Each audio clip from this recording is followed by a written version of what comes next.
Olá, internautas. Iniciamos mais um programa Gestão Executiva.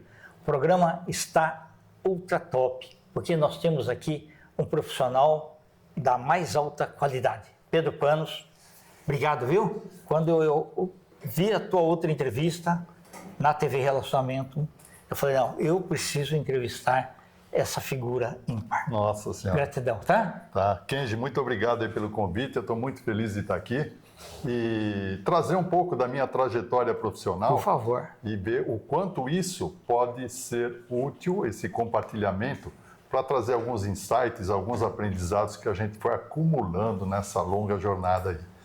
Então, espero que a gente consiga aí passar algumas coisas. A minha atuação eu tenho 47 anos em atividade profissional, desses 47, 37 no mundo corporativo. Eu atuei na área de tecnologia, empresa multinacional, japonesa, e nesses 37 anos eu vivi um pouquinho de coisas que eu quero compartilhar com vocês. E 10 anos para cá, eu fui para uma carreira solo, uma carreira de empreender, e esse empreender eu estava virando para os meus 60 anos de idade, e eu saí daquela coisa, vamos dizer assim, nada é estável, mas você ter um salário e ir para os 100 salários, buscar o seu ganha-pão em cada dia, mas com muito brilho nos olhos e muita vontade de fazer a diferença. E aí eu criei a Keep Moving, de educação e desenvolvimento profissional, que é o que eu estou navegando hoje aí, trazendo para vocês. Legal. Ô Pedro, uma vez num congresso, e a gente ia começar a falar sobre empreendedorismo, aí uma pessoa falou assim, qual que é a diferença entre você estar trabalhando no mundo corporativo, né, e quando você empreende? Eu falei, quando você está no mundo corporativo, você é funcionário, você sabe exatamente quanto você vai ganhar. E quando você vai empreender, você sabe exatamente quanto você vai gastar. É muito legal. Mas ó, eu vou complementar com alguma coisa.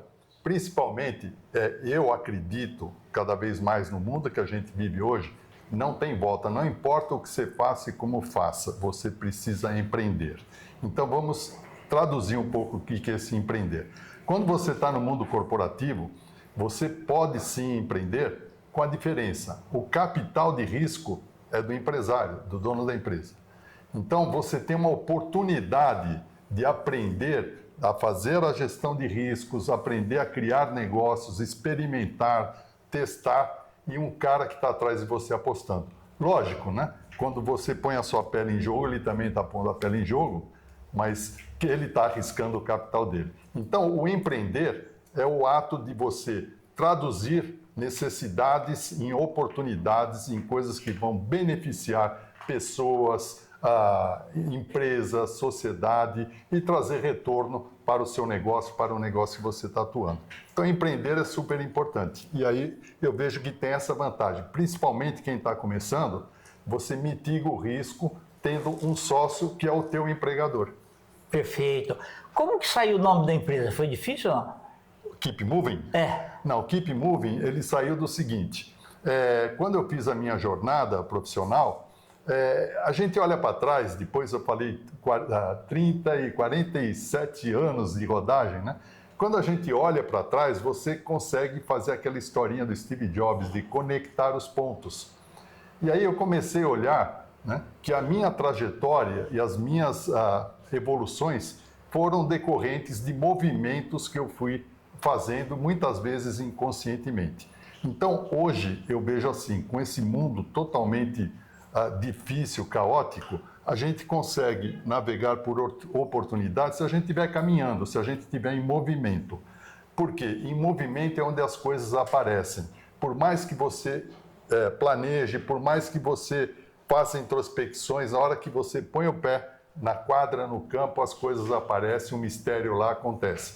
Então, manter-se em movimento é onde você consegue ajustar as coisas e calibrar os seus talentos, as suas competências para conquistar coisas novas. Daí veio o Keep Moving. Perfeito. Porque pedra parada não cria, pedra que rola não cria limo. Né? Então, por isso tem que estar rolando.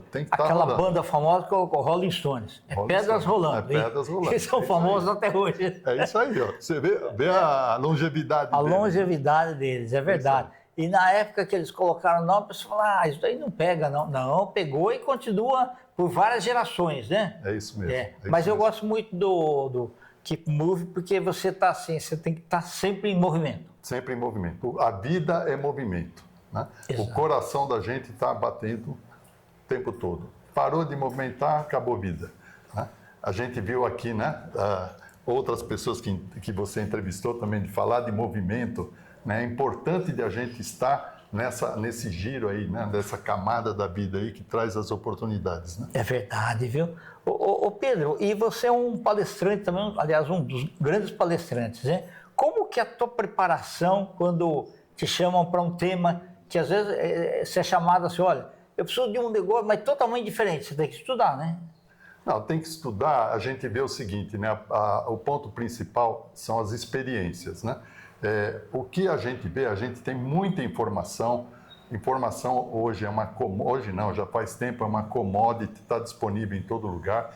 Então, quando a gente vê assim, se você tem uma palestra, vamos abrir uma palestra que é para engajar um time, para trabalhar uma visão de construção de cenários, de fazer esse time estar no mesmo sonho, na mesma vibe, você vai trabalhar um pouco a conexão entre emoção e visão, né? Então, nesse ponto, você estuda, por exemplo, como que é o cenário, como a cultura, como são os movimentos dentro da empresa ou dentro da organização que você vai contribuir. E aí, nesse ponto, você vai trazer a sua história, vai conectar com a história da empresa e criar um vínculo emocional que faça com que as pessoas se lembrem daquela experiência. Porque a gente não esquece aquilo que toca a emoção. Aquilo que não toca a emoção, a gente esquece. É só ver, por exemplo, você vai estudar um jovem que tem que decorar alguma coisa, se aquilo não tocar a emoção, não vai guardar. Agora, se ele vê um vídeo interessante, alguma coisa assim, e você joga uma informação lá dentro, aquilo fica marcado por ele para sempre. Então, eu procuro fazer essa sequência de conexões para levar esse tema. E quando é um tema técnico, aí a gente tem que mesclar um pouquinho de fundamentos, conceitos e experimentação. Hoje a gente tem muitas técnicas de facilitação em grupo, técnicas de fazer as equipes, né, trocarem e aprenderem juntos, né? Então a gente usa técnicas de aprendizagem.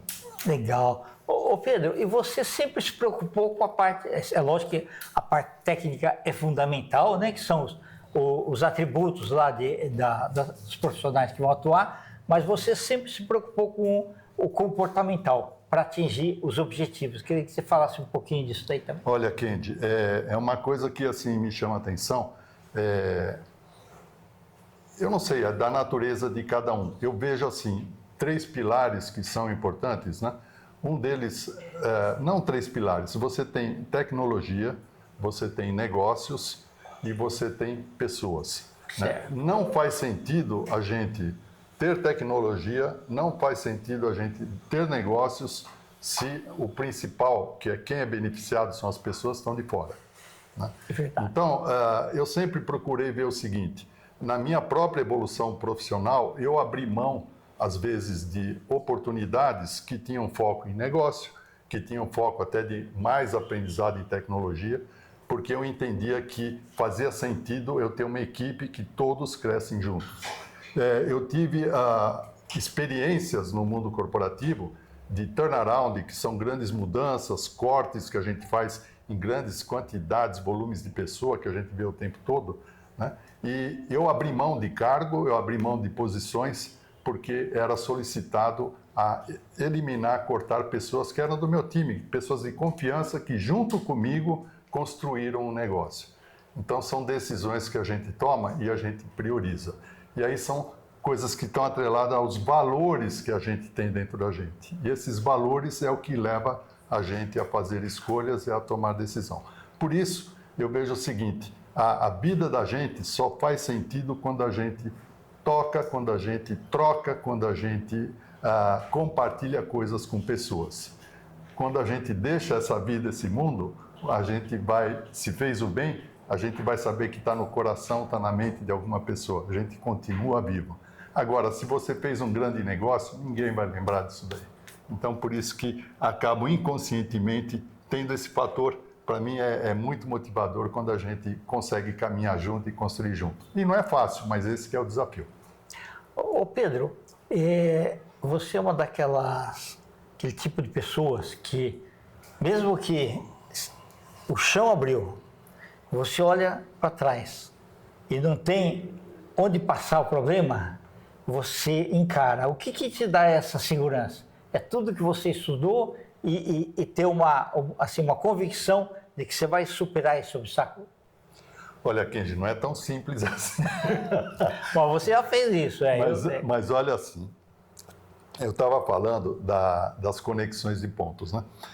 À medida que você vai vivendo experiências, essas experiências vão formando cicatrizes, né? Então você sabe os tombos que levou, né? O quanto custou para levantar.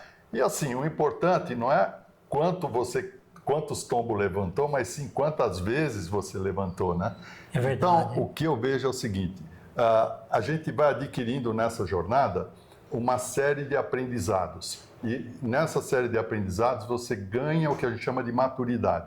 Então, quando você olha uma situação desafiadora, e sempre tem situações desafiadoras, o que te ajuda? Um bom repertório de conhecimento, mas fundamentalmente repertório de vivências, repertório de experiências e um repertório de mentalidade, né? A gente não se prender a coisas assim, porque tudo deu certo lá atrás, eu vou fazer igual para dar certo para frente. Então a gente tem que ter um pouco de abertura, serenidade, respirar fundo, né? E tem vezes que a gente segura na mão de Deus e vai. Né? Que aí é o risco divino que está pegando a gente no colo e dando essa oportunidade. Mas é bacana que você também está sempre se atualizando, né? Isso faz bem. Isso é uma coisa que eu tenho em mim. E pegando um pouco o tema anterior, quando a gente teve a pandemia, eu estava num ritmo legal, a gente estava tudo home office, essas coisas todas, e a gente vê as estatísticas da Covid, né? Todo dia aquela coisa chata. Até o dia que eu tive uma febre, me senti mal, fui até o hospital e eu estava com Covid. E fui parar na UTI. Felizmente não entubei, mas eu tive que ter oxigênio. E aí você vê que uma coisa a gente vê a estatística do lado de fora e outra coisa você vê que você está dentro da estatística. Eu não sabia se naqueles poucos dias eu ia para a porta da direita ou da esquerda, né? Ou para o portal de cima ou de baixo, né? Então, aí a gente vê o quanto a vida é frágil e o quanto a gente precisa e deve vir aqui, se ver aqui, fazer uma passagem que você tenha uma contribuição, que você tenha um motivo para estar agregando alguma coisa nesse aprendizado, porque vai passar, né? E a vida que a gente leva é a vida que levou, né? Verdade. Mas você falou, mas graças a Deus que você está aqui com a gente, venceu a Covid, vai vencer uma série de coisas. Você pode deixar seus contatos? Posso sim. Então, você pode saber mais um pouquinho desse movimento. Eu tenho um movimento chamado Profissional de Alto Valor, que é justamente para a gente se posicionar, para a gente colocar um posicionamento onde você consiga expressar o máximo dos seus talentos para um mundo tão desafiador, né? Ao invés de você ser refém do mercado da situação, você se posicionar como um protagonista desse grande momento que a gente está vivendo. Minhas redes são Instagram, Pedro Panos Oficial e LinkedIn, Pedro Panos BR. Gratidão, meu amigo. Kendi, obrigado aí pela oportunidade. Muito obrigado bom falar com você. Internautas, com os agradecimentos, então, a esse fantástico profissional Pedro Panos, nós finalizamos mais um Gestão Executiva. Grande abraço e até a próxima.